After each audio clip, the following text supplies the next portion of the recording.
नमस्कार। इन्वेस्टरोलॉजी में आपका स्वागत है। पीवीसी, सीपीवीसी और यूपीवीसी पाइप सेक्टर भारत और विश्व स्तर पर तेजी से बढ़ रहा है। ये पाइप मुख्य रूप से पानी की supply, irrigation, drain system, sewage और कंस्ट्रक्शन में यूज किए जाते हैं। ये पाइप हल्के, रस्ट प्रूफ, टिकाऊ और कम रख रखाव वाले होते हैं, जिससे इनकी मांग लगातार बढ़ रही है। सरकारी योजनाओं जैसे जल जीवन मिशन, स्मार्ट सिटी प्रोजेक्ट और इंफ्रास्ट्रक्चर डेवलपमेंट से इस सेक्टर को मजबूत समर्थन मिला है। इसके अलावा लोहे और जीआई पाइप्स की तुलना में सीपीवीसी पाइप सस्ते और लंबे समय तक चलने वाले होते हैं। भविष्य में शहरीकरण, कृषि विकास और स्वच्छ जल की बढ़ती आवश्यकता के कारण सीपीवीसी पाइप सेक्टर में और अधिक वृद्धि की संभावनाएं हैं। आज हम जिस कंपनी की बात करने जा रहे हैं उसका नाम है Astral Pipes Limited. Astral pipe की शुरुआत भारत में हुई। ये एक प्रमुख plastic pipes, CPVC, PVC, lead free PVC, UPVC एवं बिल्डिंग मटेरियल मैन्युफैक्चरिंग कंपनी है। कंपनी ने सबसे पहले 1998 में सीपीवीसी पाइपिंग सिस्टम भारत में पेश किया। आज एस्ट्रल सिर्फ पाइप्स तक सीमित नहीं है। इसके व्यवसाय अब कई श्रेणियों जैसे pipes and fitting, adhesive, sealant, water tank, sanitary, bathware, paint, construction, chemical आदि में फैले हुए हैं। बिजनेस मॉडल की बात करें तो कंपनी का main business PVC, CPVC, UPVC, lead free PVC, drainage system, agricultural, fire sprinkler, conduits pipe, fitting, drainage, water supply, sewage आदि है। यह कंपनी की मजबूत बैकबोन है।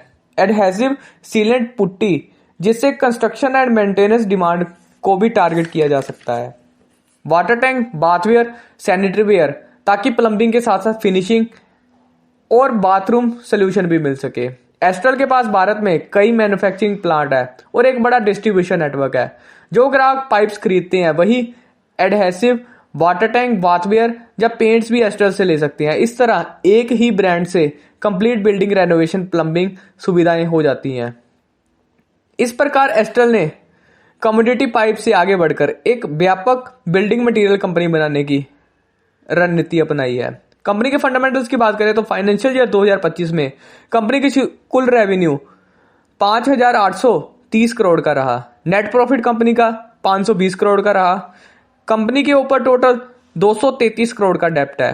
कंपनी का working capital cash balance 553 crore का है। एस्ट्रल का कोर बिजनेस हेल्दी है, मार्जिन डिसेंट है और डाइवर्सिफिकेशन पे एक्सपेंशन की वजह से ग्रोथ दिख रही है। फ्यूचर ग्रोथ की बात करें तो कंपनी की रणनीति एक full stack building material provider बनने की है।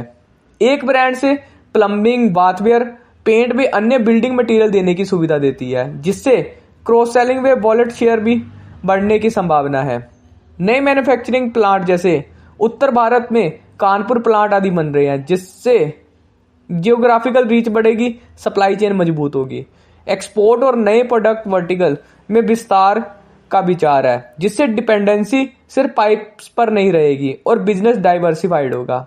भारत में real estate, infrastructure development, urbanisation, renovation demand बढ़ रही है। इससे प्लम्बिंग, बाथवेयर, पेंट आदि की मांग बढ़ने की उम्मीद है। एस्ट्रल का सामना कुछ अन्य प्लेयर से है। Prince pipes and fitting limited, supreme industries limited.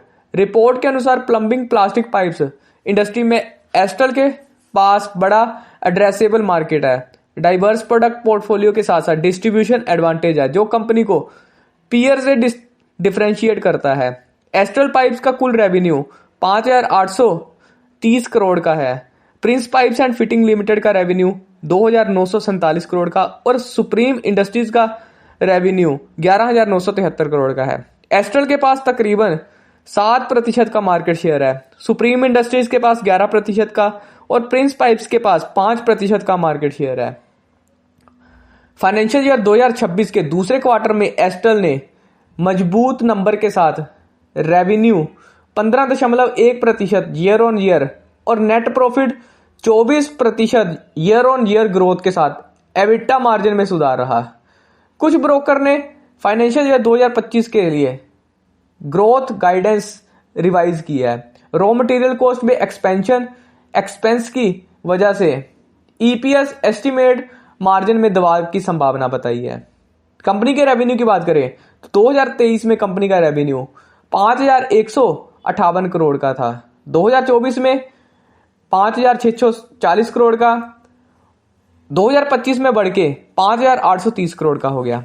Profit की बात करें तो 2023 में 472 करोड़ का प्रॉफिट था, 2024 में 545 करोड़ का और 2025 में 520 करोड़ का प्रॉफिट था।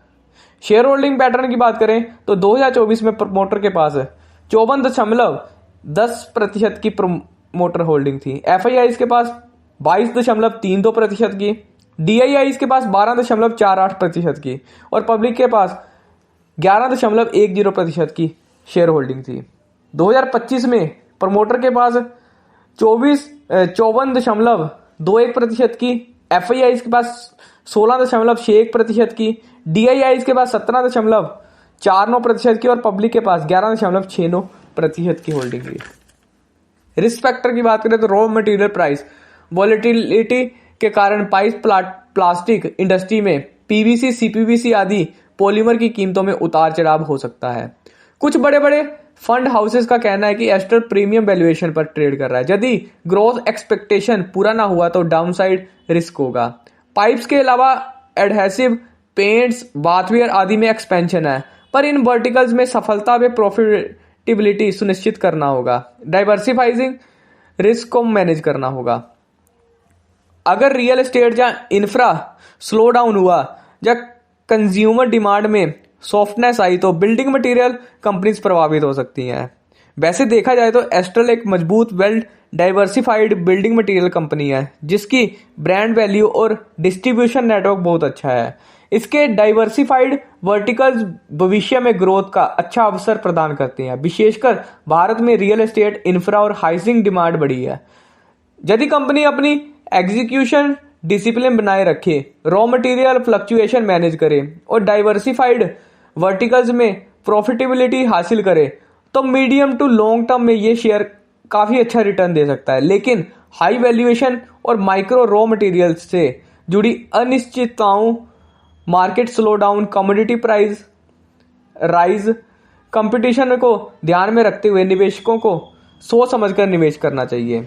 आशा करता हूं ये वीडियो आपको अच्छी लगी होगी। आप आगे किस कंपनी पर वीडियो देखना पसंद करोगे आप हमें कमेंट्स में बता सकते हैं। बाकी वीडियो अच्छी लगी तो वीडियो को अपने दोस्तों के साथ शेयर करना, वीडियो को लाइक करना, चैनल को सब्सक्राइब करना। धन्यवाद।